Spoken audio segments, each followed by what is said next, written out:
when I first saw this movie when it came out, I liked it for what it was at face value. I liked it as just a gory, graphic, cheesy sci-fi action movie.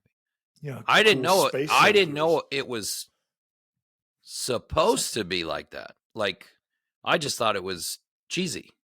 Yeah. It had purpose. Like major war satire, right? Yeah. The movie is just it's one of those movies that anytime it's on, I want to watch it. Like, I will watch it, even if it's on TV and I see it halfway through.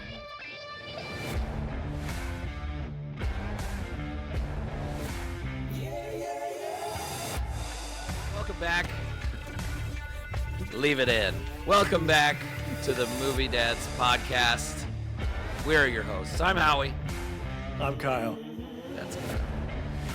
Episode number 6. New segment today on our movie review. We're going to do You Have to See This Movie. And today we're going to feature the 1997 science fiction classic, Starship Troopers. God damn right. Man, I am excited. I am so excited for this episode because I fucking love that movie. You know, this new segment came up because this is your brainchild. Well, it was more because like we oftentimes we say, I can't believe you haven't seen that. And then we watch a movie, but also often there are movies that we're both like, we've both seen it and we fucking love that movie and we want to talk about it, but we can't because like, how do you plug that in? So this is our way of doing that. So we'll do that every once in a while. That's fair. We get to do what we want. It's our podcast. Yeah, it's our podcast. We make the decisions here. We're the adults. Yeah. And we're the only listeners. So like we can do whatever the fuck we want. We're up to dozens. We have dozens of listeners. Go. Dozens of listeners. We no longer can say we have a fan. Yeah, we have fans. Yeah, remember when I said we'll have tens of listeners? Well, we're up to dozens now. Let's go. We out here. We out here. Speaking of we out here, if you're watching us today on YouTube, make sure you give us a like and subscribe. Subscribe to the channel if you would. It would do us a great service. Leave a like. Give us some comments. Give us suggestions. We would love to hear it. We've had some people chime in with some comments and questions that we've gotten to talk. People we don't know that are listening. So that's exciting. If you're listening to us on a podcast service, you can find us on Spotify, Apple Podcasts, Amazon Music, Google Podcasts, and Podcast Index. Just make sure you give us that subscribe and like, because like Kyle said, we out here. Yeah, we out here. We need the help. That's all. You know, it's easy to listen. It's even easier to hit that bell and subscribe. So it's a little click. Also, clickety-click. Stop texting me your thoughts on the episode and just comment the thoughts. I'm going to read them either way. I'd rather you send me that message in a way that's going to help our pod grow. So looking at you, Bradley, Matt, Justin, and 10 other people. Continue. People feel called out. But we're up to 6 episodes now, which is exciting. Last week we did the new Guardians of the Galaxy Volume 3. Which is still out in theaters. And this week we're doing, like we said, Starship Troopers. We are movie dads. We have movie kids. So this week I just wanted to mention my daughter Reagan had a musical over the weekend for school. Beauty and the Beast at the middle school. Nice. Reagan didn't have a prominent acting role because she's a 6th grader. They save those for the 7th and 8th graders, right? Especially the 8th graders. But one thing, because she has dance experience, she got to choreograph. Some of the songs. How cool is that, right? That's pretty dope. Yeah, so pretty neat deal for her. Pretty good production. They got to do it at the high school, so nice. That's a cool deal. So it was a busy weekend, though, because that was the same weekend as the boys' dance recital. So my wife and I were playing switch off, right? One on Saturday was going to one thing, and then switch Sunday. So got to do dance one day and musical the other. Oh, it was a busy weekend. Story of your life. Kids are... All right. You always come in here with like the coolest, like the nicest, like dad, like you're the dad that's like bragging about how cool your kids are. I'm the one that's like, my goddamn kids kept me up all night last night. We missed the bus and I had to show up to school late. So My actually, my kid went to the bathroom 18 times during the movie. Yeah. God damn it. Actually, speaking of kid going to the bathroom, and being late to school the other day, our youngest Cal, who is a month old, finally slept through the night. Oh, but on that night, my middle child, Parker, named after Peter Parker, just so everyone knows, he was having a stomach bug. So he did not sleep through the night and he got everywhere. And so because of that, we were late to school. So then the moral of the story is I took my oldest son, Grayson, to school late because we missed the bus because I did not wake up in time. But I cranked AC/DC Thunderstruck. My kids fucking love that song, which makes my heart happy because my dad taught us all about AC/DC as a kid. That was what we grew up on. And the school's only a couple blocks away, but had the windows down. It was hot out, had that song blasting, and he was just rocking out. And we pulled up to school with my speakers basically at full blast. And he got out. Yeah, he got out and was like, that was the coolest entrance ever. So it was that's little core memory. That's pretty great. Yeah. Cool. Funny. This reminded me. So I think it's in history. They're going over like classic rock in middle school right now. So Reagan was coming home. Go. She was coming home. She's like, have you ever listened to Queen? And I'm like, are you fucking kidding me, Reagan? Yeah. She's like, can we listen to it? I'm like, we absolutely. God, she's so cool. She's a mini you, except with better taste in movies and music. It's whatever. I'll let that go. No, but yeah, that was neat. But then I, was like, ooh, history class. Yeah, I know how I feel about that. Yeah, I am old. 900 years ago.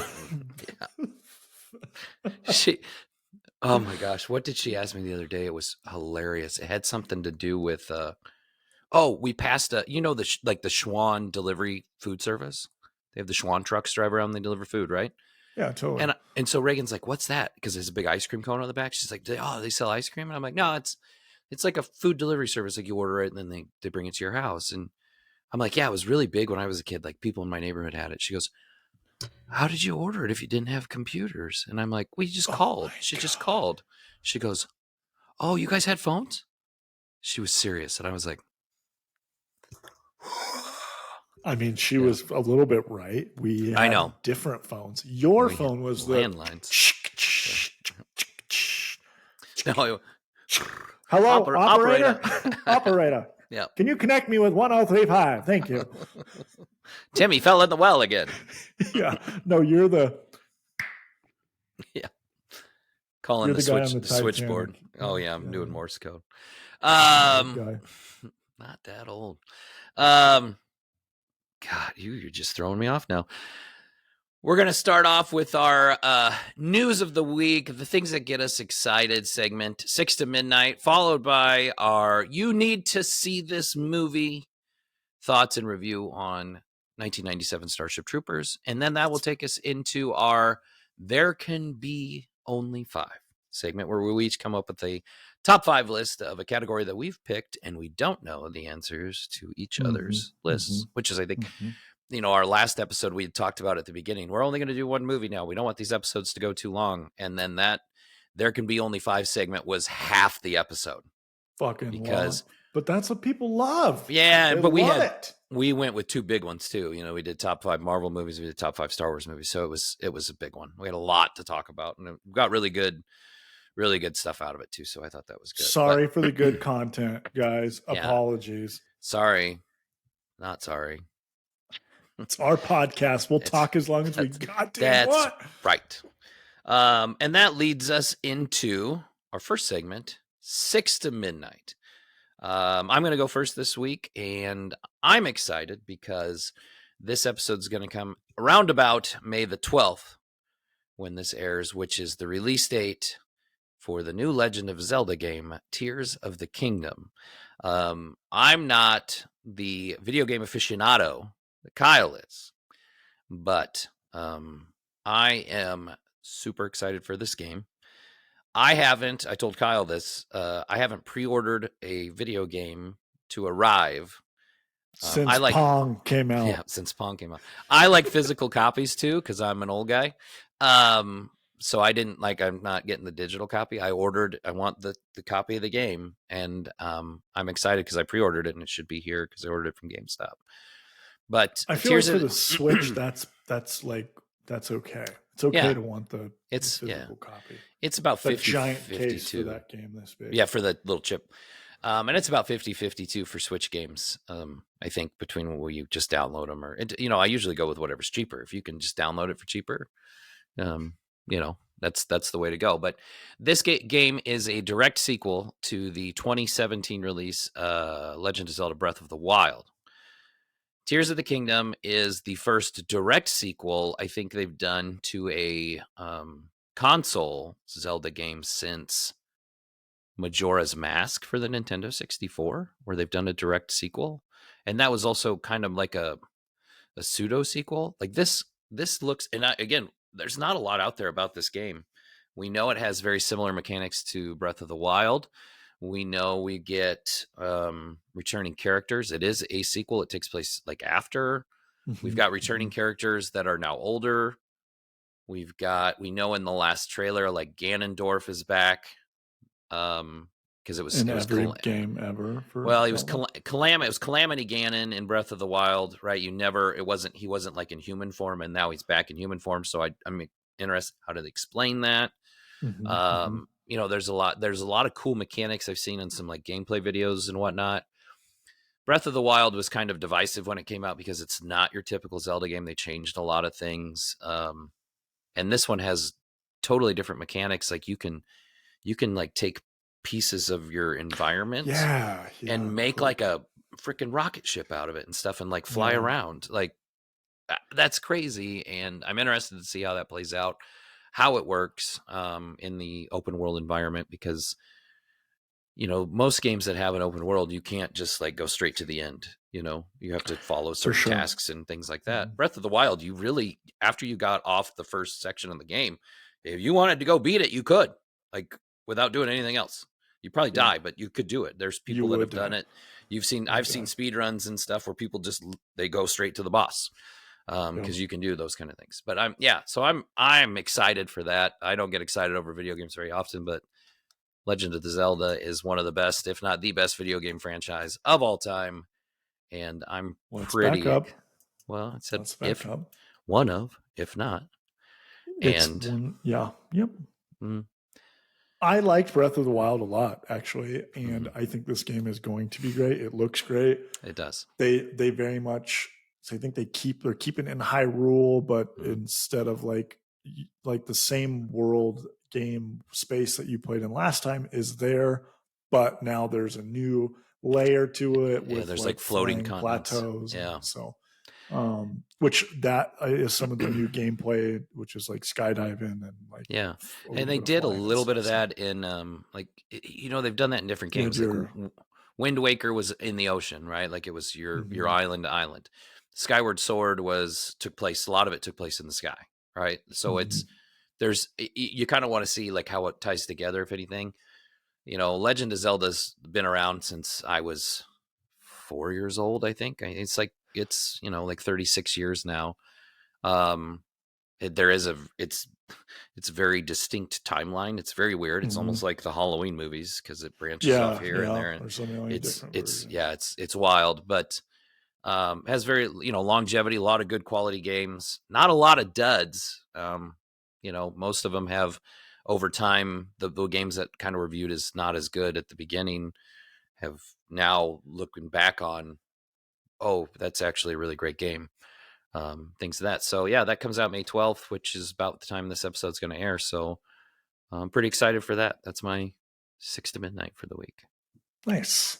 Love that. I will also be playing that game, probably not at release. And I didn't play Breath of the Wild at release, though that is the game and the reason why I bought a Switch. So it's not for me a game that I'm like, I have to play this like the night it comes out, but it is a game that I will play at some point. So I also think Breath of the Wild, the difference when you play that is it's a much different experience if you're playing it on the handheld or if you're playing it on your big screen. So um, I played through most of it like in the handheld because like at the time we had I think Grayson was a little baby, maybe Parker, I can't remember. And so that was like easy to still game while doing all that new dad stuff. Yeah. That's probably the best thing about the Switch is that's the best thing about it. So, but then whenever you plug it in, I'm always shocked at how good it looks, like how good of a console it is when you have it like on the big screen. So anyways, love that. My 6 to midnight will be a little bit shorter than you, which never happens. The new Dune trailer dropped last week, and we didn't talk about it on the last pod. But yeah, we mentioned it briefly, but because it had just come out, but no details. I really loved the most recent Dune that just came out. And maybe there's a reason why I love that. I love Blade Runner movies because, very similar people making the movie. So Dennis Villeneuve. Villeneuve, right? Yep. He did. Did he do Arrival? Yes, he did. That's a really good movie too. Yeah. Well, and the thing that I think really makes a good movie, or like these, I would consider an epic. Like these are like epic movies. Is obviously fantastic cinematography, but a really good score. Like it has to have a powerful, memorable score. For those of you nerds who don't know what that means, it's good music to the movie. So, and the last Dune just had a really powerful score. And so, like, I love that movie. I'm excited for this next one. We're getting more of Arrakis. We're getting more of the Chosen One. We're learning more about kind of where that story goes. And we're going to get a lot more of Zendaya's character in this, which I thought it was interesting that she was almost like barely in the last movie, but her character is very seminal to the story. So, they played, but it was like the first half of the book, right? So she did. That's kind of in line with how that worked. Yeah. Excited for it. I don't in the trailer. I mean, it's not a spoiler if it's in the trailer, but he literally rides a sandworm, and it's fucking cool. So I thought that was crazy that they actually put that in the trailer. In the trailer, yeah, because it's such an awesome looking part. You would think you'd save that for but I'm sure that means there's more awesome stuff coming. It's like usually they'll put stuff in the trailer because they know there's cooler stuff coming. But think about the last movie that came out. The trailer that really got me like fucking pumped for that was when they showed that like sand crawler thing, that spice crawler collector, like get in, like just for a second you saw the worm's like mouth come out of the sand. That was really cool, and that's what got me into that movie. So I like that they threw that in there this time around. So very brief glimpse of Austin Butler as well. Yeah, yep. Which I know that's like for you, I think is maybe your most favorite part, or maybe like I like bad guys. We like bad guys. I mean, he wasn't a bad guy in Elvis, but but I mean, and he's the villain in Dune. Like he's the I know. I'm just saying, like, I like that guy. I wonder if he's going to sound like Elvis in it. Since because he had problems. Like if there's videos out of him like pre this Elvis movie and now, and he literally is Elvis Presley is how he sounds when he talks. So cool. Yeah, that's my 6 to midnight.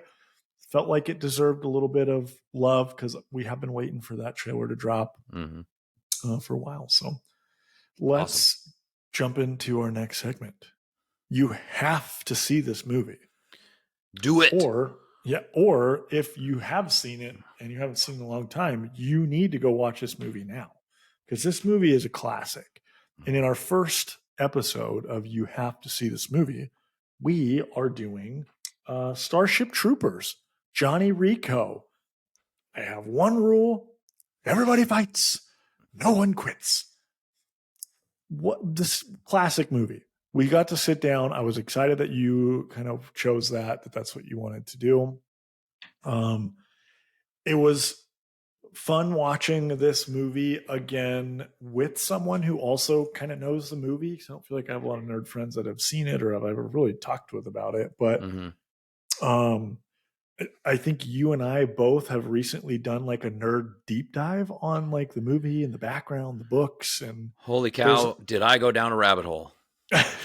yeah, there's a lot to this movie that like to the general onlooker you maybe didn't notice, or like as a kid I never noticed like a lot of like the Nazi vibes of the military, and Yep.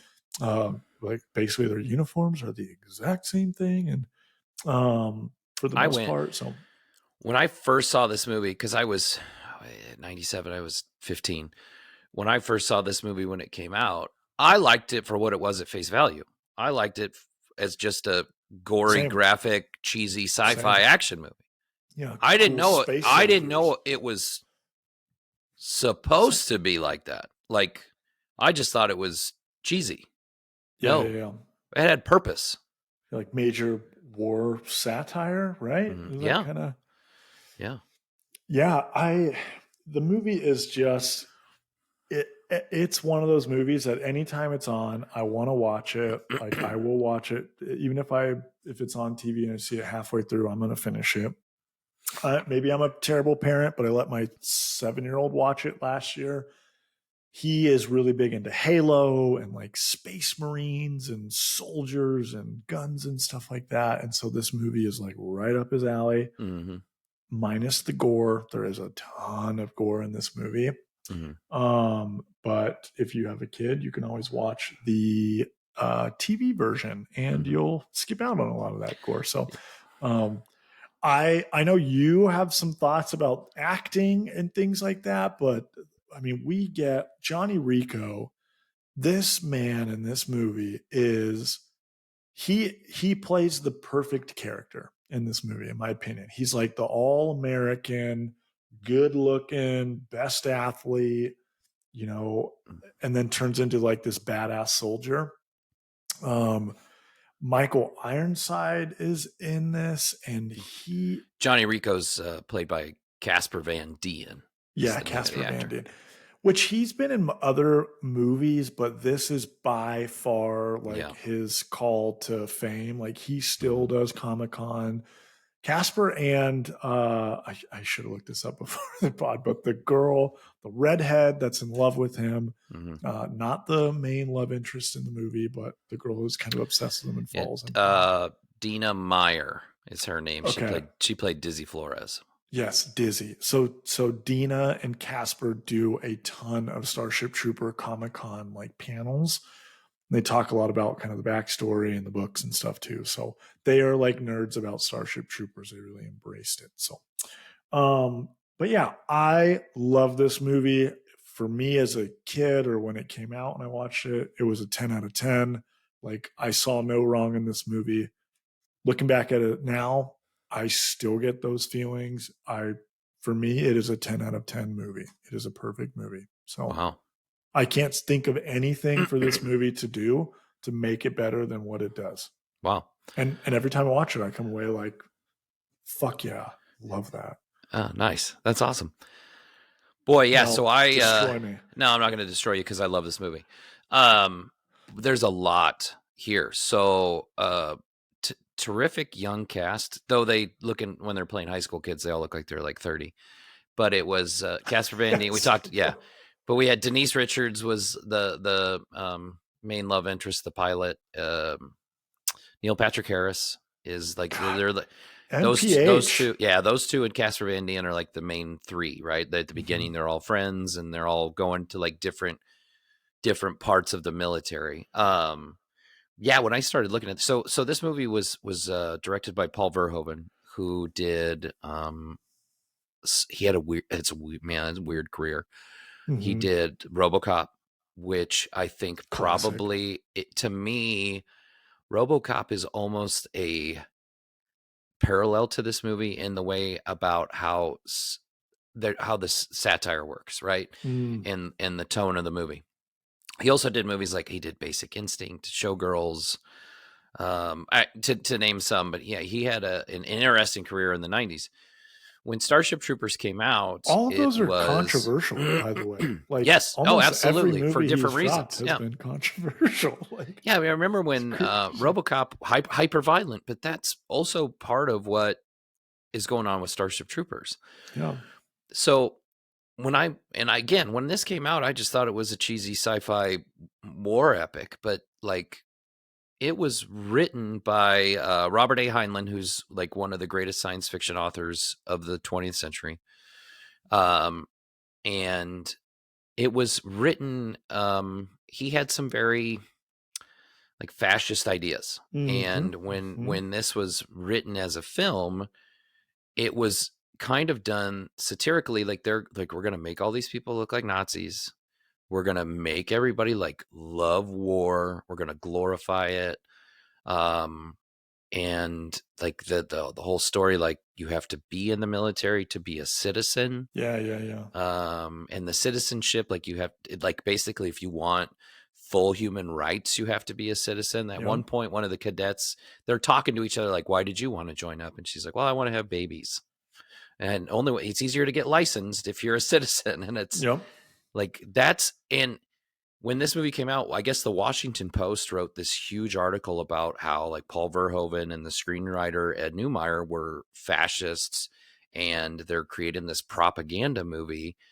And basically like they had to go on the defensive and say, yeah, but we did that on purpose. Yeah, like that was the point. Like that we're not trying to hide some agenda. We did that as satire because that's kind of the way the books are. We wanted to make the movie that way. Yeah, like, and the books came out at like just after World War II, right? So it was they were, or like I mean that's kind of where the glorifying the war violence and the whole Nazi came in. But I mean it's really on point when you watch this movie. Those uniforms, even when they're wearing the hats and stuff, I mean they look like secret police. It's like, dead on. They even have like they get like their like lightning bolts, a very like it's the eagle flag, I mean, short of having swastikas hanging up. Pretty much. I mean, that's the way it is. Yeah. But at the same time, if you take those things into account when they made this movie, it is it's a very interesting piece of cinema because of all that and how things were done purposely. It's hyper violent. But the action's really cool. That there is this glorified violence, and you can tell when you see it now. Us as adults watching this movie, it's obvious it's satire. I can't believe when this came out that there were adults writing reviews of this movie that were like, "Oh, this is serious." Yeah. No, it's so obvious. Yeah. Some of the dialogue. The way the boot camp stuff goes, how violent it is, like, oh, I'm just gonna break your hand on that wall. Yeah. It's there's so many classic moments from this freaking movie, man. I can't not quote it the whole time. It's a wild movie. The action's great. Yes, I think a little bit of the acting is it's a little wooden. Casper Van Dien's, I don't think he's great. Denise Richards, I don't think she's great. Do you think this movie? She was okay. Here's where I come from. Do you think we could have had this movie be what it is if Casper didn't play Johnny Rico? Do you think this movie would have been as good? I wonder if. Okay, so this was a high budget movie for the time. I think it cost over $100 million to make, and you cast nobody in it. We can go back and look at this movie now and say, "Oh, I know who NPH is." Like Michael Ironside was in a bunch of crap in the 90s. Clancy Brown was in a bunch of stuff in the 90s. Like, but there's also people that were in like Paul Verhoeven movies, like Dean Norris, that he got famous on Breaking Bad, is in this as he runs the training camp and stuff.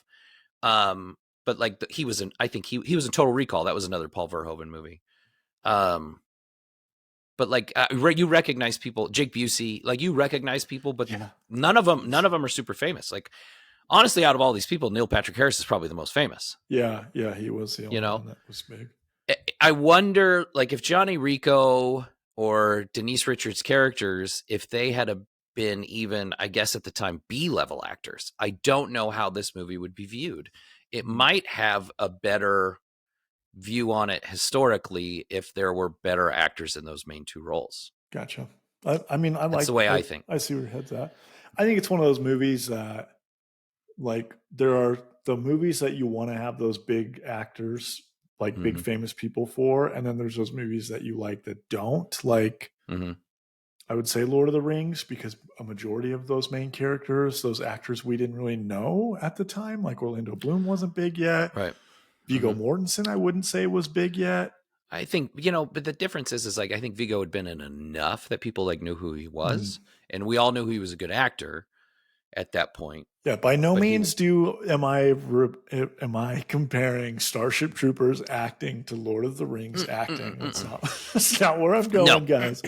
No. But I understand what you're saying. Like, you're right. Like Orlando Bloom, he took off because of Lord of the Rings, and I think but Ian McKellen we had famous. I don't know. It's I can't answer that question because you don't know what it would have been like. I more just say that because I thought Johnny Rico was fucking cool. Like, okay. Cool. I'm going to use this. I'm going to use here. I got an example for you. Somebody that wasn't super famous at the time, is about the right age, is now, we've talked about this person a lot. Johnny Rico's played by Carl Urban. How do you think this movie is viewed now? I'll like I just said. That's why I say you can't answer that question. I can't answer because I no, but I'm not talking about your opinion on the movie. I'm talking about how it's viewed historically. Yeah, it's a good point.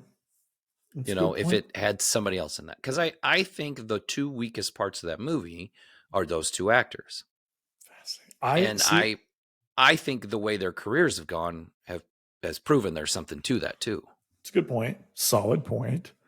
I think Denise Richards, her character, I thought also was perfectly cast because she's supposed to be like the girl that the hero wants, but she doesn't want him back, and so you want to hate her for it. Like, she does a great job of making me not like her in this movie. Like, how fucking dare you leave our mans behind? He just went to war because of you. Like, she's like easy to dislike. You are correct.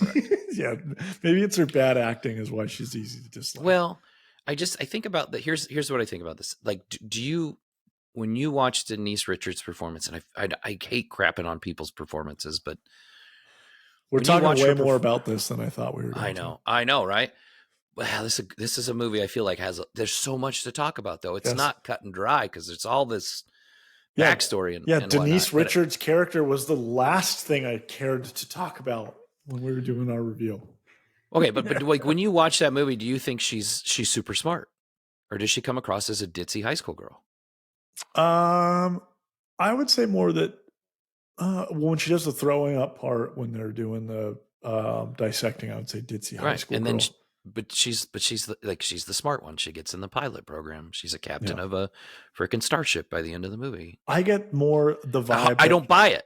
See, I get more the vibe from her that she's exactly like some of those people out there, that they're all about their career. They don't really care who gets in their way and who they run over as they're on their way to climb their career ladder. She very much fits that mold, and I think that's who her character is supposed to be. She climbed Xander's ladder. Oh, fuck that guy. Fucking Xander. They sucked his brains out. Yeah, fuck that guy. Get your robot fingers in there. Okay, let's so we've talked about literally the character that I think is the most throwaway thing in this whole movie. Yeah, Johnny Rico's badass. You talked about Busey, the son of Gary. He's in this. I actually think he's super funny in this. He's kind of a dickhead who, as they start off, and he cuts the line at boot camp, and everyone gets mad at him. And Johnny Rico steps up and is like, "Who are you cutting?" And then he's just like, "We're going to be best friends," and slaps them, and then they're best friends. I like that. It's fucking cool. They go basically the premise of this movie. If you haven't seen it, leave this pod and go watch it right now.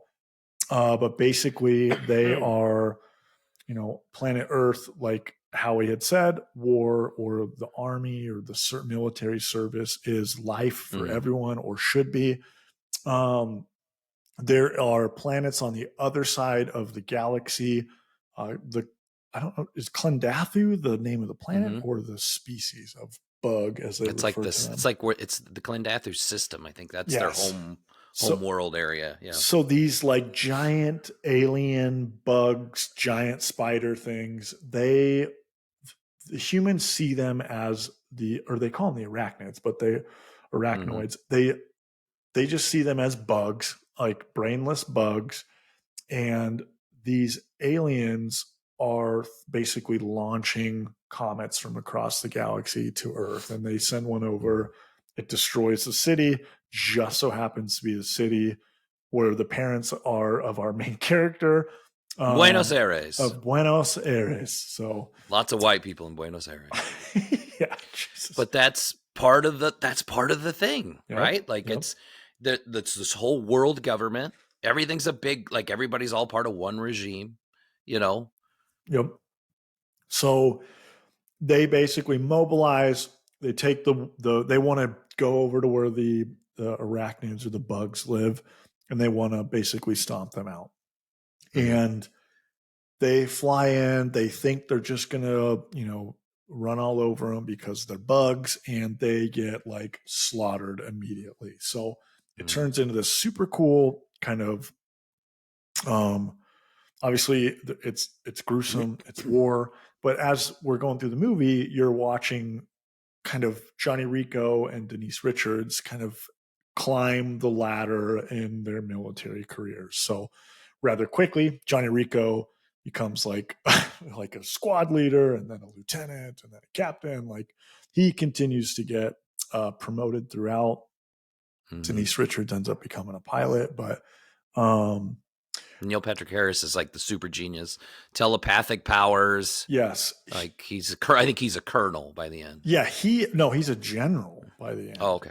So like, but that they don't show his kind of climb throughout the movie. They just kind of at the beginning because it's all like military intelligence. I think they do that on purpose. Like he's not out there in it. But you know that he's going to become high in the rankings, because when they're getting their like billing of like, this is where you're going, Johnny Rico gets this the military guy who hands him his orders says that he's in the infantry, mobile infantry. Yep. And that guy says like, oh, mobile infantry made me the man I am today. And then like Johnny Rico looks down, he's missing a hand, he has no legs. But then he hands Neil Patrick Harris his orders, and it's like military intelligence, MI. It's games in theory. Games in theory for which is MI. It sounds amazing. Yes, but when they say you're in games in theory, he like the guy hands him it, and he's like, next time I see you, I'll have to salute you. Like very much telling us like, okay, Neil Patrick Harris is about to jump very high in his military career. So, so they go over, they're fighting the good fight. We actually get Johnny Rico gets kind of a Luke Skywalker scene. He gets injured in their very first opening battle. They put him in a back to tank essentially to bring him back to life. And then from there, they get transferred into the Roughnecks group, which is I thought they did a really cool job. So the beginning of the movie, Johnny Rico has a teacher he's missing an arm, but he's like their teacher. He's talking about the military and citizenship, what that means to you. And just seems like a normal high school teacher. And then they show up in their new group, the Roughnecks. And I think it's Busey who says like, I want to be the next like squad leader or something like that. Or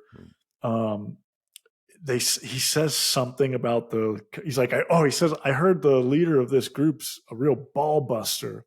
And the second he says it, he gets punched out by one of the soldiers. And she's like, watch what you're talking about.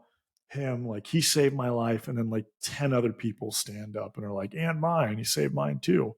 He even saved yours, Rico. And so you're like, oh shit, who is this badass? And then sure enough, who walks in? Michael Ironside, the teacher. It's like an hour and 15 minutes after you've last seen him in the movie, too. Yes. So he ends up this teacher from the beginning that you really don't think much of, but he is kind of he seems kind of like a ball buster as a teacher. Shows up and he's got a fucking robot arm. He's very clearly like a war hero badass. Everyone in this, the Roughnecks, they talk about as like the baddest group of all of the groups out there. And he's the leader of the baddest dudes. So he walks in. I already said this line, but he doesn't even, he looks at Rico, but he never acknowledges that he was his teacher, never even is like, oh shit, like Rico, I know you. He's cool, calm, and collected. I'm in war. I don't care. But he says, I've got one rule. Everyone fights. No one quits. If you don't do your job, I'll shoot you myself.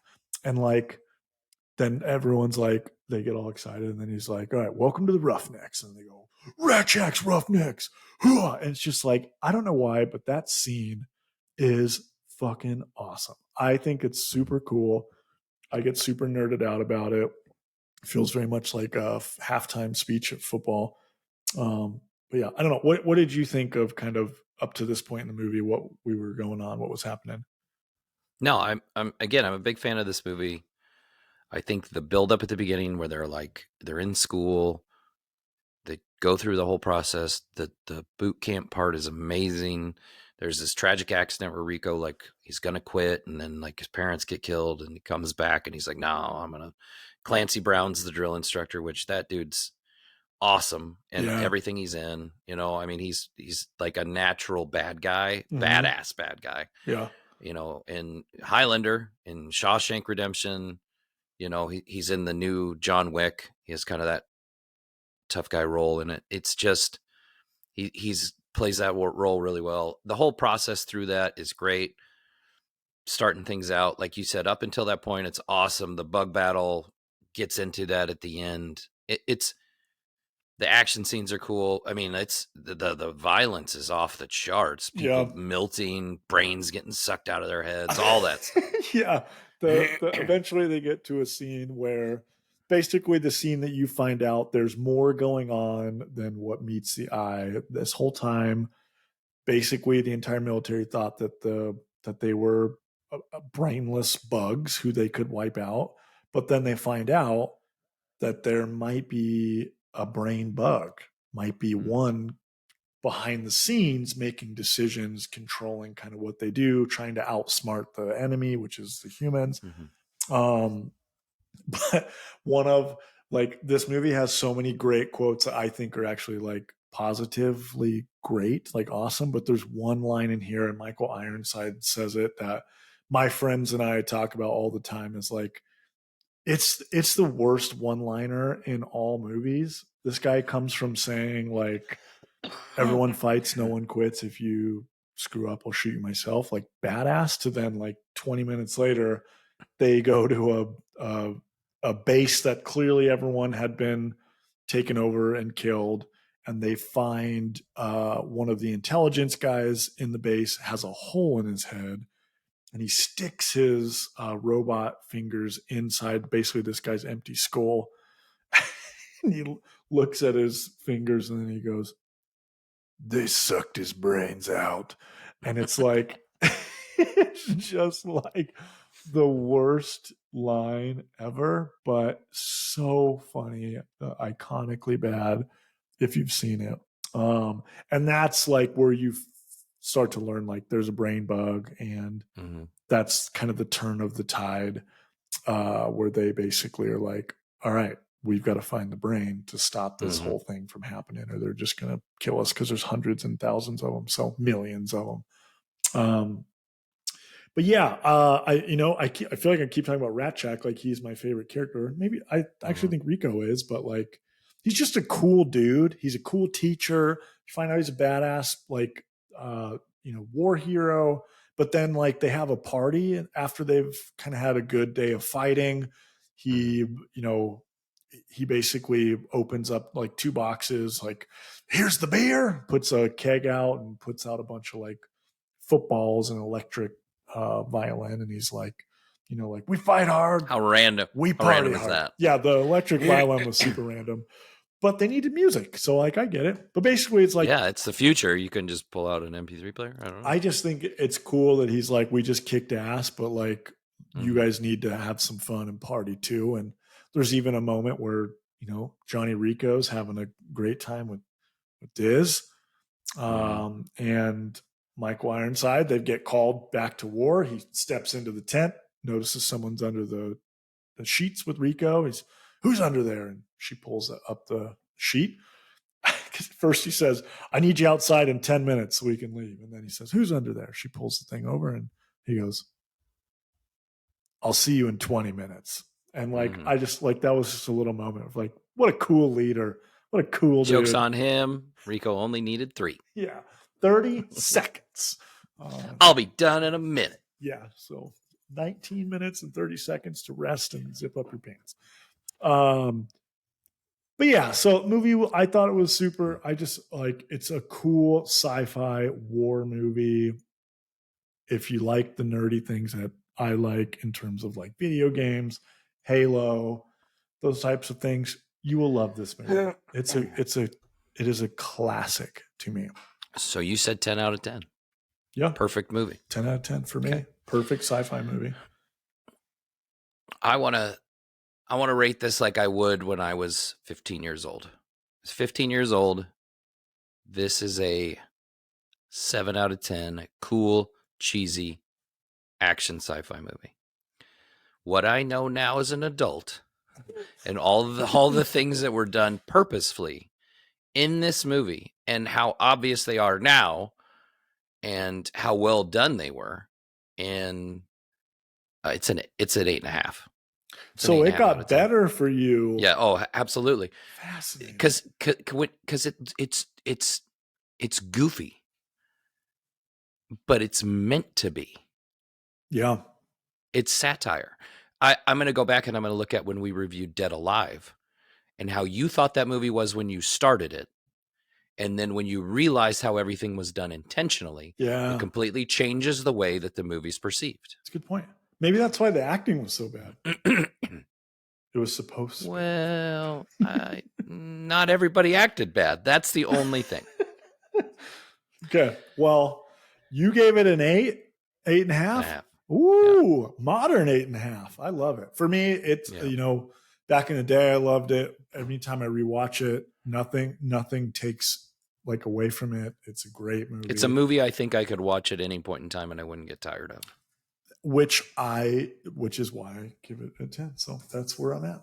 Let's jump to our next segment. So I will take us into no, that's my segment today. Okay. Back up. I was just gonna say Starship Troopers. I believe it's on Amazon Prime. I don't think you can stream it for free. I think you have to buy it to watch it. But it's worth the $3. Go watch Starship Troopers if you have. Absolutely. Yeah. I bought the 4K restored like for, I don't know, $14. Which is worth it for a 4K movie. Yeah. Anytime. But it's a great movie. Watch once you need to see this movie. Yeah, agreed. Absolutely. Kyle nailed it. Good pick. I love it. Here we go. This week's There Can Be Only 5. Only 5. That's so good. So I get to start us off this week. And I went with the theme of my 6 to Midnight because of the release of the new Legend of Zelda game, Tears of the Kingdom. I picked a video game category for once and went with the top 5 Legend of Zelda games of all time. We did Mario games, and I feel like this franchise is close to on par in the Nintendo. I mean, like when you think about ranking Nintendo properties, like Mario's 1, I think Zelda's 2. I think popularity. I did not play every Zelda game, but that's because I have not owned every Nintendo console. Well, there's a ton of handheld Zelda games too. So, you know, if you Yes. didn't have like Game Boy and Game Boy Advance and DS and if you didn't have every single one, you probably haven't played every Zelda game. Yes. I didn't have, like, I never played Minish Cap, which was like a Game Boy game. I think it was a Game Boy Advance game until they put Game Boy Advance games on the Switch, and then I played through it.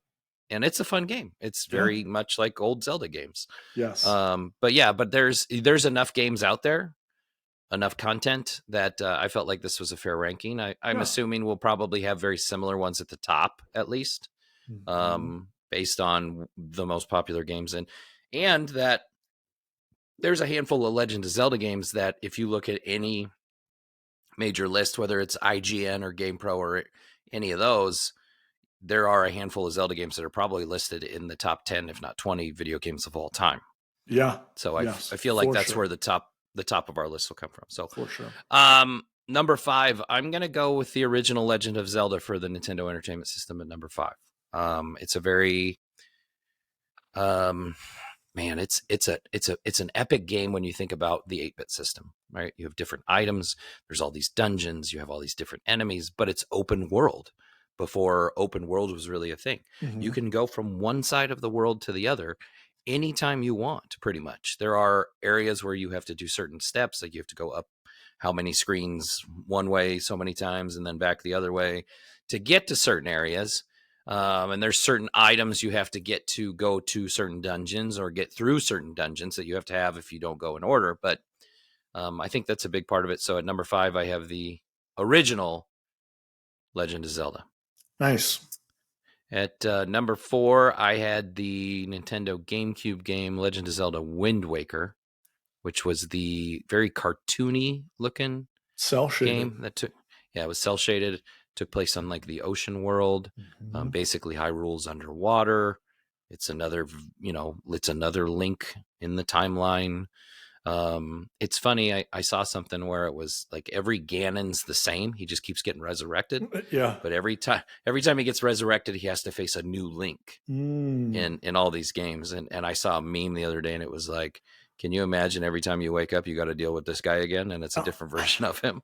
Yeah. It's kind of funny. Everyone and all of them are like vastly different, right? Like they all look so different, but they're all the same little dude. Yeah, but they're all very, very, very much the same.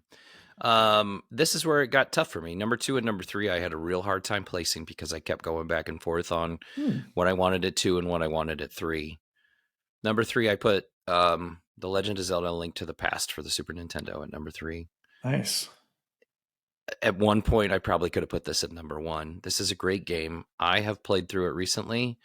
The dungeons are awesome. The characters, it went back to the top-down view, but with 16-bit. The story's great. It's got the whole dark world thing. You have to rescue these 7 maidens from these different dungeons. You have all these new items. But, as very much so, the story is very similar, than it is to all the other Zelda games. But they really kind of perfected it with the Legend of Zelda game for the Super Nintendo. Number 2, I had Nintendo 64's Ocarina of Time. Oh, I knew you were going to fuck around with this list. I was son of a bitch. I was so close. I almost had it at 3, and I almost had it at 1. I knew you were going to mess with this list. I had to put it at 2. It's an epic game. It's great. It's 3D open world. The mechanics are fantastic. The items, the boss fights are epic. Every single one of them.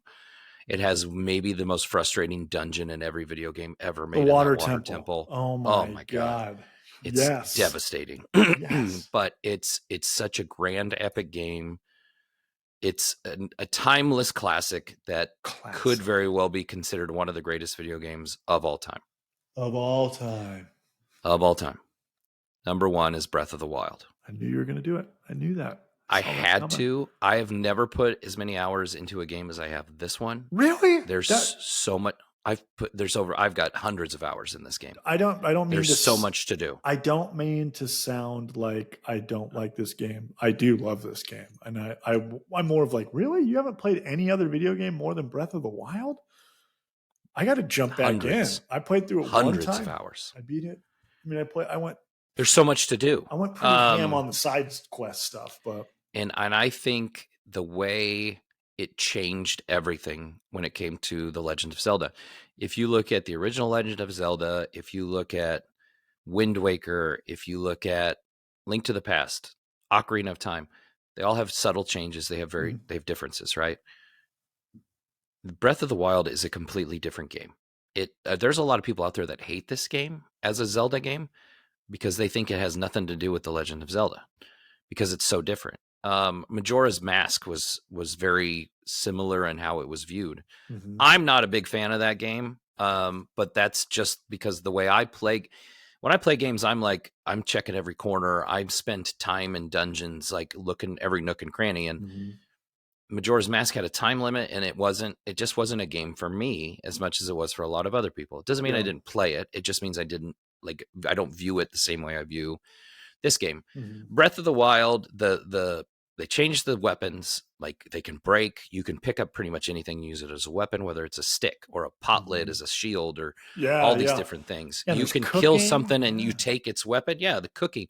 You cook instead of buying potions and having a limited number of bottles with potions in them, and you cook stuff. You find fruits and vegetables all over the kingdom. You kill and you hunt animals. You take their meat. You combine stuff to make different recipes that do different things to you. Some will heal you all the way.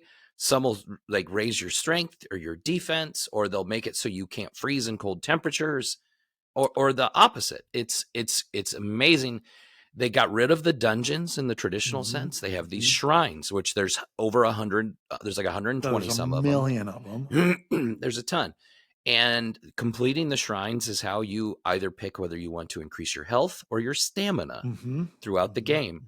But again, if you want to, after you complete the 4th shrine, you can go fight Ganon and in the game if you want. Yeah. Yep.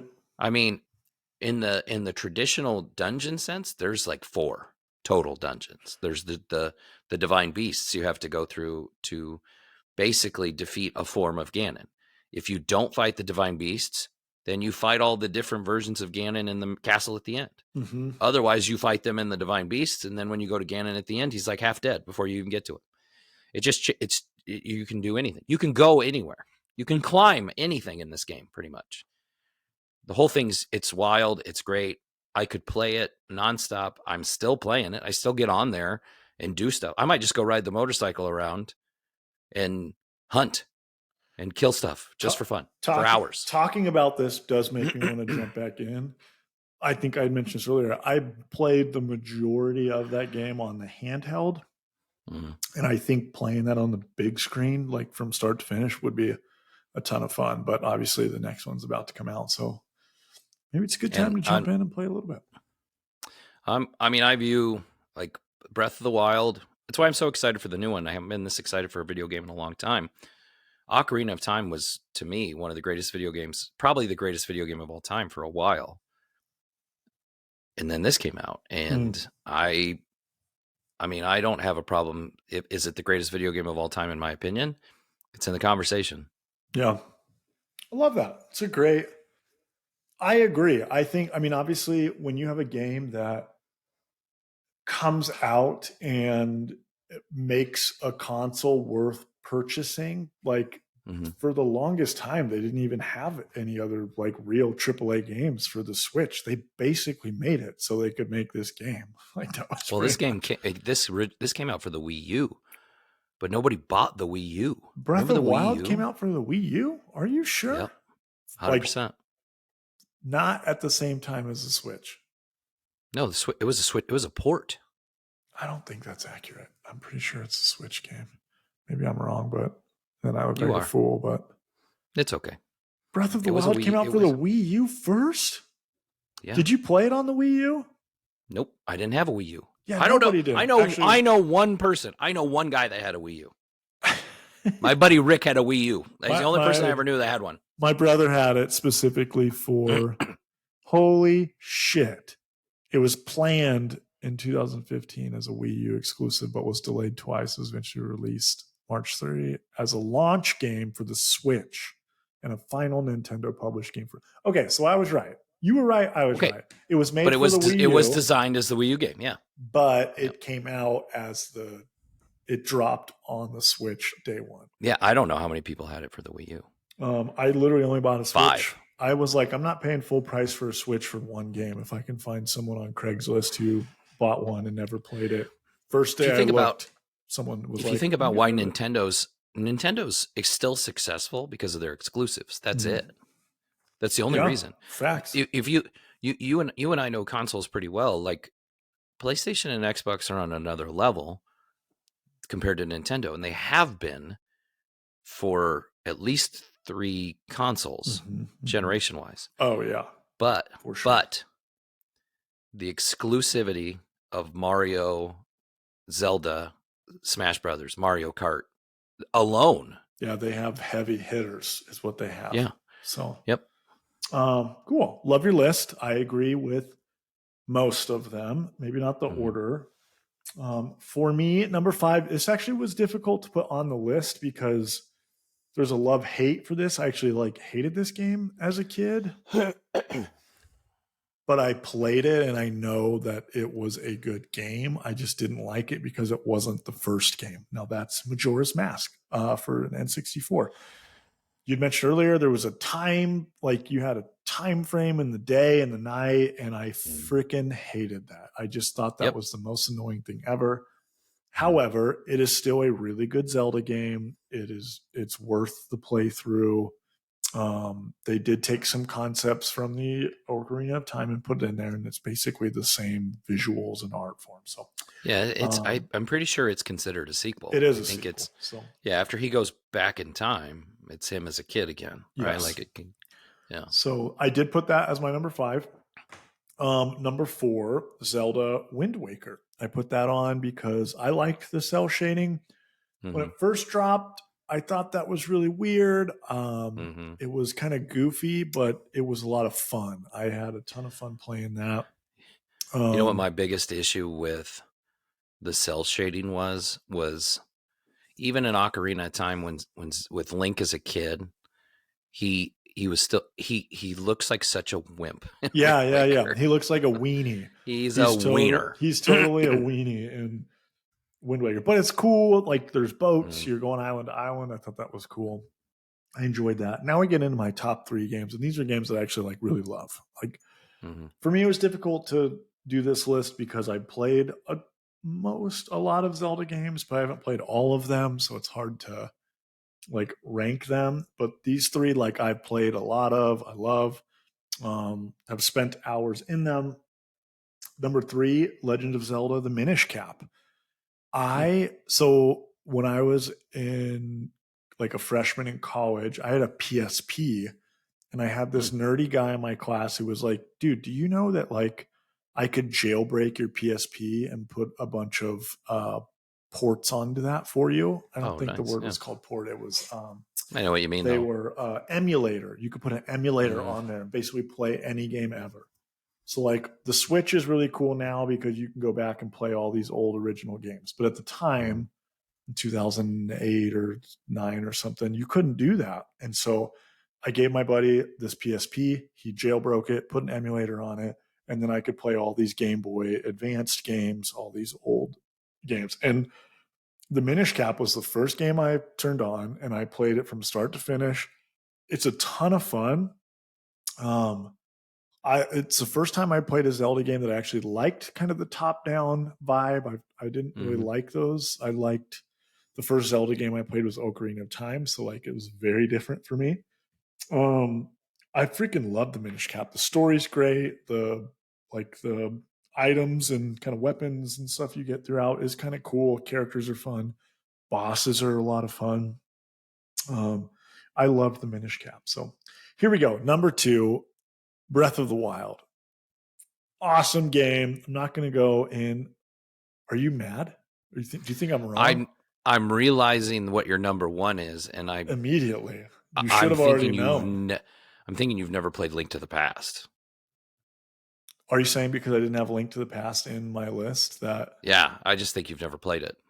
I think I have played Link to the Past. What's the console that's on? Super Nintendo. Maybe I haven't played it. I don't know. Maybe. I don't know. Super I just Nintendo? wonder. No. If you like Minish Cap, you would love Link to the Past. Let me do my list here. Number 2, Breath of the Wild. I'm not going to dive into it because you talked at length about it, but it's an awesome game. I mentioned I only played it from start to finish once, but I spent a ton of time during that time. There's a lot of stuff to do. It very much tries to recreate the Ocarina of Time vibe, like that feeling in that game. And it does a good job. It takes that concept and does it better. So love that. The only thing that I can't stand about it is that your weapons have like a health bar, like having to like your swords and your weapons destroying every like 7 hits. It got really repetitive and annoying. And that, so for the new game that's coming out with the whole like you could pick up a rock and pick up a stick and make it a weapon, like stick them together. I'm like, great, and they're just gonna break in 5 hits, and I have to make a new thing. Like, well, I guess that like it makes them stronger.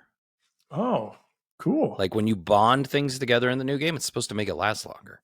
I did have a lot of fun in Breath of the Wild doing all the side quests that you can get the Master Sword.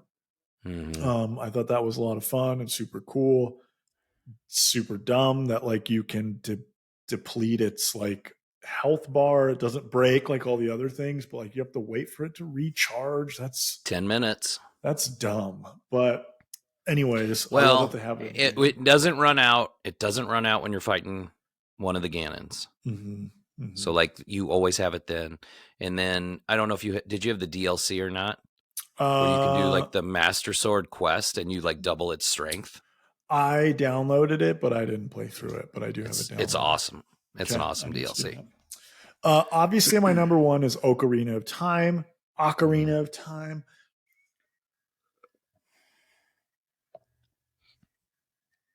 Like we're all here. You get that. You get your ocarina.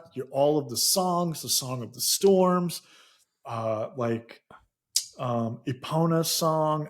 Epona. I've always said Epona. Okay. It's Epona. It is. Like that. There's just so much childhood core memories to that game that a lot of open world games have basically, without that game, we wouldn't have what we have today. Just had such a blast playing that with my friends. I loved how cool it was that like you start out as a kid and then you get to the point where you get to go into the future and you become like older Link. There's young Link and like adult Link. And adult Link is fucking badass. And so like they do a good job of having like the cool kid, kind of funny, goofy version of the game. And then you can do the more adult side as you're progressing through. Really, really hard temples to go through. You mentioned the water temple.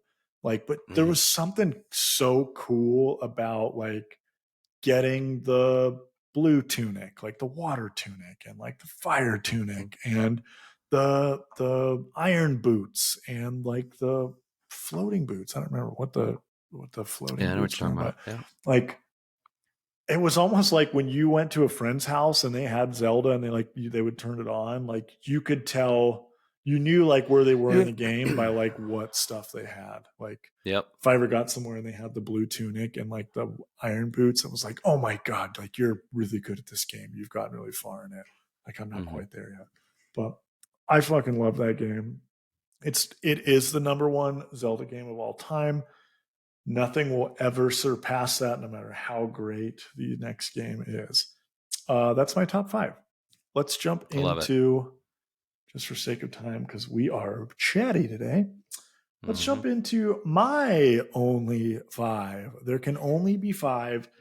This was a super hard topic because the rules, I feel like you and I are going to have way different rules on how we did this. Yep. It's a great topic, though. I really was, when you told me what it was, I was pretty jazzed. Yeah, as I look at my list now, I immediately, like every time I look at this list, 10 other movies pop up that I'm like, oh, I could have done that. I could have done that. So there will be movies that will not be said on this that do deserve this topic. but I'm just going to go over the things that came to mind as I was doing this, because there are things that I want to see. There can only be 5 movies that deserve a sequel. So a movie that you think that deserves a sequel.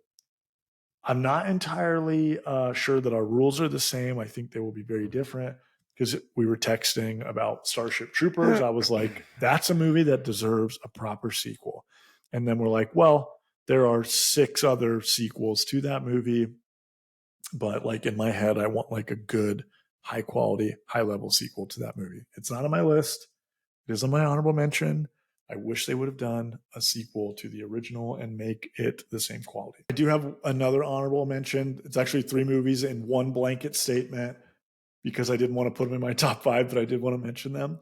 Football movies. We need sequels to Any Given Sunday and The Replacements. If you don't put a freaking sequel to Any Given Sunday or The Replacements with now popular freaking Keanu Reeves, can you imagine Shane Falco is the coach? Shane Falco coming back.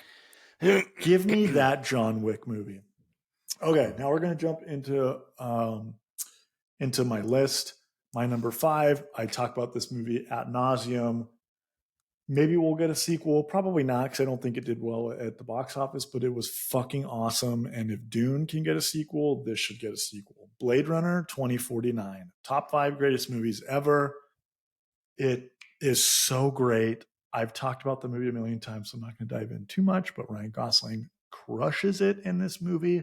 If you like that cyberpunk, synthwave, rainy, neon light, futuristic city, you would like that movie, and it needs a sequel.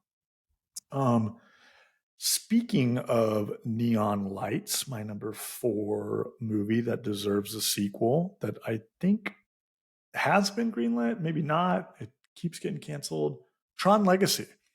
Tron Legacy needs a sequel.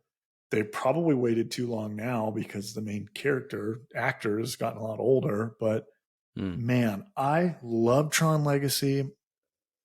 It absolutely needed a sequel. I think they're making one. I think they're still working on it. Yeah, like I think it got like they approved a sequel like years ago, and then it's just like never come to fruition. And the new ride just opened at Disney World like last month, which is why I think they greenlit the movie. But talk about a movie with a great score. Daft Punk just crushes that movie start to finish. Yeah, it's a good movie. It's a great movie. Number 3. Speaking of our man Carl Urban, movie that deserves a sequel that the nerd world is clamoring for, that I'm shocked hasn't been approved or put into play. Dredd. We need a Dredd 2. Dredd is Carl Urban's Judge Dredd movie that came out. There is not a sequel, but it needs it, because his Judge Dredd was fucking awesome. Give me more. The movie's fantastic, and the villain's great. And the villain's great. Lena Headey was her mama. Holy shit, she was amazing. Yeah, slow-mo. Give me that. I need a second one. He was fucking awesome, especially with shows like The Boys, with John Wick getting all these sequels. Like maybe Mortal Kombat 2. Maybe Mortal Kombat 2. Maybe he'll be Judge Dredd in that. Oh. And now we're getting into the top 2. My number 2, and I think this will probably be on your list. Maybe it won't, but I think it is. Man of Steel. We need a Man of Steel 2. We need that sequel. There are a million movies I'm missing from this list, but I love Henry Cavill. We've talked about our boy on this podcast a few different times. That man deserves Man of Steel 2. I thought we were going to get it at one point. It almost sounded like it was a for sure thing. And they lied to us. He deserves, because Man of Steel 1 by itself, I think, is a great Superman movie. It is. I hate that his Superman character has got a bad rap because of all the weird Batman vs. Superman and Justice League, but self-contained Man of Steel 1 was awesome. I would love to see him in Man of Steel 2, where he gets to like, okay, I'm not, this isn't an origin movie anymore. I am now Superman. I can be Boy Scout Superman. My number one movie of all time that needs a sequel, Galaxy Quest. Oh, Are that's you awesome. kidding me? Give me a second Galaxy Quest. By Grapthar's hammer, thou shalt be avenged. Come on, R.A.P. Alan Rickman. But man, can you imagine if we don't get a second Galaxy Quest before we lose old Tim the Toolman Taylor? I will be heartbroken. But like, It's a good one. It exploded. Like, come on, we need that. We can have guy number 2 come back. Sam Rockwell's awesome. Sam Rockwell. There are so many good actors and so many funny one-liners in it. Yeah. I don't really know how you would do a second one of that, because like the concept of the first one is like Star Trek actors get brought into the real Star Trek world. Yeah. But like, give me that. It'd be tough to do with Alan Rickman. It's tough to do without him too, I think. That's a really good point. He's so amazing in that movie, and he never takes off the headpiece, which is hilarious. $400 million budget and put $399 million in that into making digital Alan Rickman. Bring him back. There you go. There you go. That's my top 5 with a couple honorable mentions. There are a million in here that the second that this episode ends, I'm going to be like, fuck, I should have said that, but that's what I thought. And I just thought, you know what? I want to talk about those movies. So I like your list. That's a good list. And I'm not going to lie and say that some of those didn't cross my mind. But I only have one of those on my list. I knew it, and I know exactly which one it is. You don't know which one it is. Yes, I do. And here's why. Well, maybe you do. I do know what it is. I set myself rules for this, like I always do when I do these top 5 lists. I set myself rules. Nerd. I did movies that haven't had a sequel yet, have never had a sequel that deserved one. Yeah, that's. And I also did. No. It's whatever you want it to be. It's your thing. I mean, that's part of what it is. But I also did. I didn't put in movies that are in active development. All right, so like I didn't put Beetlejuice on here. I didn't put Tron on here because I think there's one in active development that also is a sequel. So I kind of had it off my list anyway. I also didn't put movies on here that I think there's no chance of a sequel. Oh, okay. So I put movies on this list that I think there's a possibility we could still see one someday. Okay. And I hope that it happens. I was originally going to put Man of Steel on this list, but I took it off because I don't think it's ever going to happen. Yeah. And that's why. At this point, yeah, it's not. I don't think it's ever going to happen. And I know basically exactly what movie you're talking about that is on your list. I'm sure then you do. Man of Steel would have been on this list, but because of everything that happened with James Gunn and Henry and all that, I just don't think it's going to happen. But I think by the time anybody would come around to doing it, I think Henry'd be too old. Yeah. That's my concern. Yep. So number 5, I'm going to give our man Henry a little love though. I'm going to have The Man from U.N.C.L.E. Oh, 5. Yeah. I would do that. It is such an underrated movie. It's fantastic. I know Armie Hammer's a creepy piece of crap and his career's over. Cannibal. He's yeah, but it's a great movie. It's so entertaining. It's based on an old TV show, and like Henry Cavill's the man. Like he makes it badass. He makes it an awesome movie, and I think there's a possibility we could get a sequel to that someday. I think we could, and he would be the main character. I think is what. Yeah. Oh, 100%. 100%. Number 4, and we've talked about this movie, and I don't like this movie, but I feel like it needs a sequel because I want to see more, and that's the David Harbour Hellboy. Oh, give me that. Take my money. It needs a sequel because they need to try again. Yes. There was so much potential, but I didn't like that movie. I didn't think it was well done. But there's so much potential with that franchise. I think they need to do a sequel. I know. Yeah. Listen, like lower the budget, whatever. Make a sequel to that movie Because it deserves people for whatever reason, Hellboy is a Ron Perlman just crushed it the first time. And people Yes, really like give me a Enter the Spider-Verse with Ron Perlman Hellboy and David Harbour Hellboy. I'll take that. that would be awesome. I'm all for it. I love that our movies are way all over the place and we're all like, oh shit, yeah, that's a great idea. That's a great idea. Mm-hmm. And number 3, I had Edge of Tomorrow. What? I love that movie. It's fantastic. What? It's a great movie. Fascinating. It's a great science fiction action movie. Tom Cruise, right? And it's grossly underrated. I the story's amazing. I enjoyed it. The Groundhog Day fighting aliens thing with Emily Blunt and Tom Cruise it's such a cool concept. I love that movie. I could watch that movie a million times. I think it's fantastic. And I would love to see a sequel to that movie. That is such a great, I never would have thought you would have that on your list. I love that movie. I got pen all over my hand. The pen is spilling everywhere. I liked that movie. I remember I don't think I saw it in theater. I think it's free on Amazon Prime or something, but cool concept. Maybe that's a good point. Maybe very underrated, because now I think about I enjoyed watching it, but I never would think man, I need a sequel to this movie. So that's good to know. Yeah. It's cool. Love that.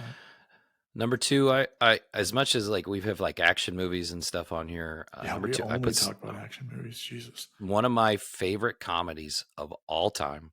I can watch this movie and I always find it funny. Step Brothers. Yeah. Give me another movie with John C. Reilly and Will Ferrell. Yeah. I mean, as Step Brothers. Listen, Talladega Nights, they're gold in that movie. They made that shitty Sherlock Holmes movie. I was just going to say that Sherlock Holmes was so horrible. Right. You'd think it would be good. But... Step Brothers is a classic comedy. The one-liners that come out of it. Yep.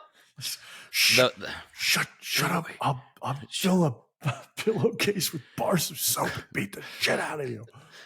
Quiet, you're waking the neighbors. That movie's awesome. I would love to see another Step Brothers movie. I think it would be great. Good. Oh man. So the movie that I'm sure you thought was going to be on my list, I have at number 1. The movie that deserves a sequel above all other movies that have never gotten a sequel is Dredd. There it is. 100%. That's what I thought you'd say. It was when you told me this category before I even made the rules up, I wrote number 1 Dredd. Yep. I didn't even write anything. I didn't write the other 4. I thought about those. Yeah. Dredd was number 1 the whole time. We need it. It has to happen. He's 50 years old, but he's still a badass. It's so good. Let him make Dredd 2. Somebody make that movie. Make the movie. Crowdfund the movie. I don't Carl care. Urban Make it. And us deserve it.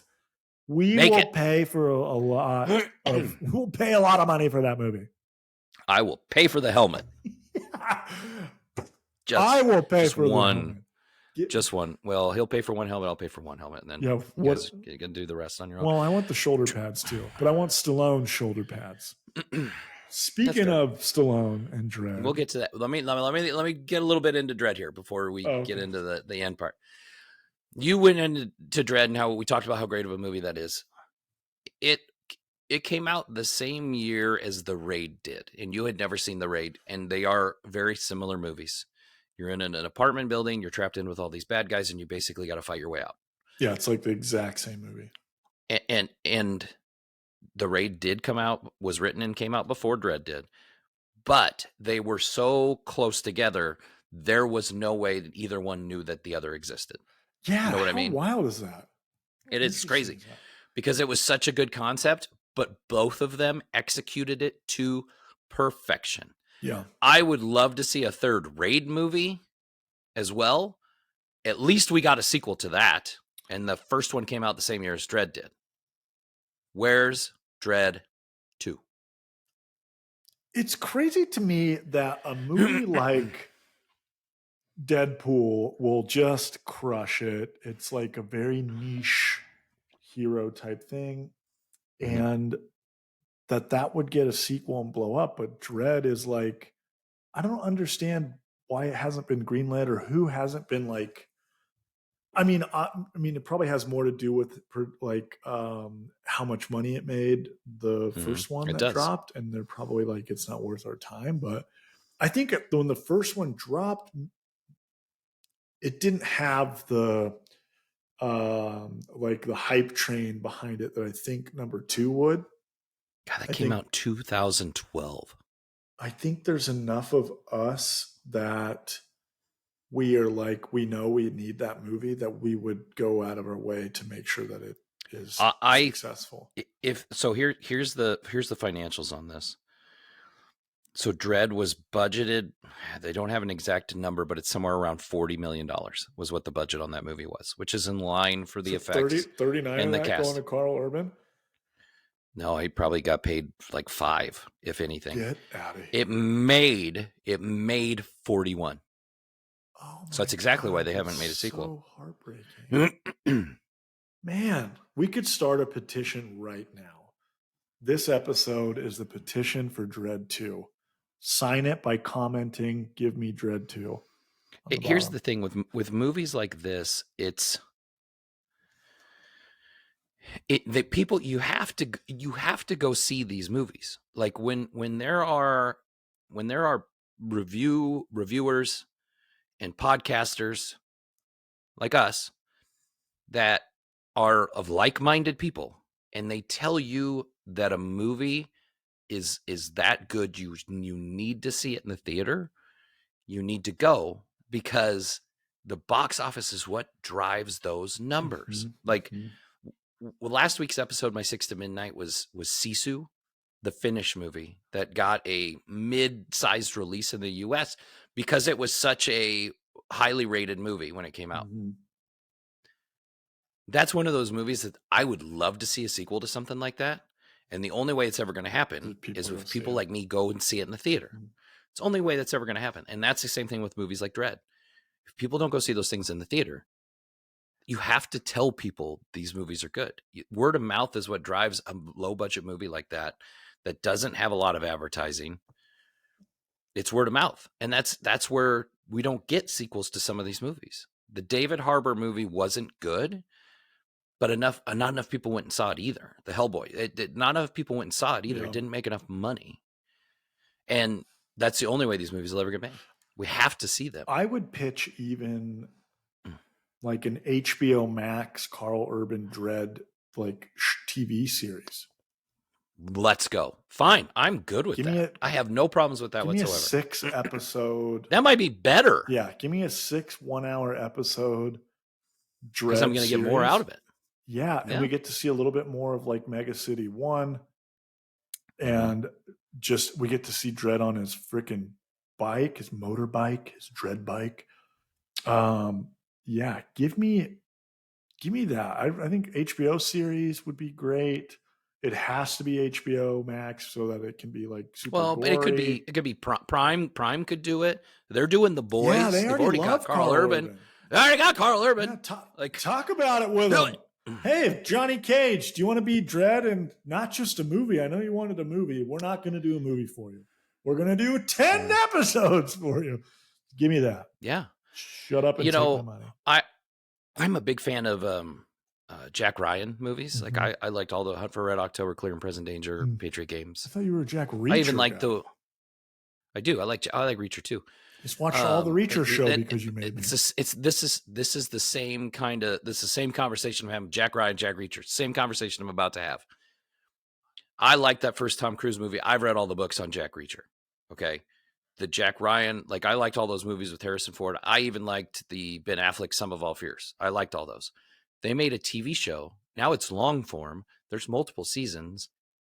I get more content. Yeah. It's like Reacher. You're making more because you put it into a TV show. I'm good with that. Yeah. You're not taking away anything. You're adding stuff now. If you could do a Dread show based in that Carl Urban like universe with Carl Urban, Shut up and take my money. And they don't have to worry about like box office issues because it's more about streaming and stuff like that, right? So, and it's about you order a series. If people watch it, you get a second season. Yeah. If they don't, then you don't. That's the way it happens, right? Like it's all about viewership. All right. It's the same way the box office drives it. Can't wait. It's good Can't stuff. Wait for that clip to post. HBO Max. Listen, you're welcome. You're welcome. We signed it up for you. Hey, that was a great topic. I liked movies that deserve a sequel. Yeah, fantastic stuff. You were not expecting Galaxy Quest, you know it. I considered it. I actually had it almost on my list. Really? The only I swear to God, the only reason I didn't is because I couldn't see him making the movie without Alan Rickman. Listen, there's other movies out there too that they've talked about in the past. Like they've talked about doing a sequel to The Goonies. I don't want that. I don't want to see him as adults. If you didn't make that sequel in 1987, don't make it now. Yeah. Right? There's ways movies could work, but I don't want to see that now. I wanted to see it then. For sure. You know what I mean? But that's a cool category. Yeah, that was fun. Fun little episode. Yeah. Today. Yeah, it's good stuff. It's good stuff. Guys, that wraps it up for us today on the Movie Dads Podcast. Thanks for watching on YouTube at Movie Dads Podcast. Make sure you give us that like, that subscribe. Give us a comment. Tell us what you like, what you don't like in the comments. If you're listening to us on a podcast service such as Apple Podcasts, Spotify, Amazon Music, Google Podcasts, Podcast Index, like and subscribe. We'd love to hear from you. Help us out, get more content, and we will be back next week with a big premiere movie of the week. Kyle's excited. Fast X Part 1. God. This is going to be interesting. So a little preview about this. We're going to give some content. A little tease. I have seen all of the Fast and the Furious movies. Kyle has not, because I'm not a freaking peasant. Because the first 3 movies were great, and I would even hesitate to say that number 2 and number 3 were great. Really, number 1 was great. Give me that street racing underground stuff. Get rid of the fucking James Bond crap. The important part of this is that I know what this franchise evolved into, and Kyle has only seen it and read about it. He doesn't have any idea. So I think it's going to make for a fun review. I think I have seen the one where they like do a border run, but like under a tunnel or something. They're all the same. Yeah, so that's a good point. So, yeah, but so we'll be back. Yeah, with that one. And if if there's a movie that you think like you have to see that movie, comment. Yeah, we want to hear your thoughts. Or if there's a movie that deserves a sequel that we missed, let us know. For us, really the main reason why I came up with this topic is because I want to do Teenage Mutant Ninja Turtles 1990. So that's really the only reason why we did this, and we will do that eventually. So. Yeah, and we're gonna save that nugget for August. I think around the time when the new Mutant Mayhem movie comes out. Yep. This is something like we haven't really gone into discussions about. I think it would be great if at some time in June we went and we saw Batman 1989. Oh yes, I think that would be a good one, like the week before or the week after The Flash. So good content. Obviously, we're trying to get these episodes to tie more in together, which I think is a lot of fun. Yeah. I feel like us for going from Guardians of the Galaxy to Starship Troopers is a little bit of that, because we're going into that like very space opera kind of sci-fi extravaganza. That you're gonna laugh at. It's I think it's just it's kind of how this show evolves as we get into it. So, all right, guys, thanks for listening. Like and subscribe, and we will see you next week. Bye. Bye.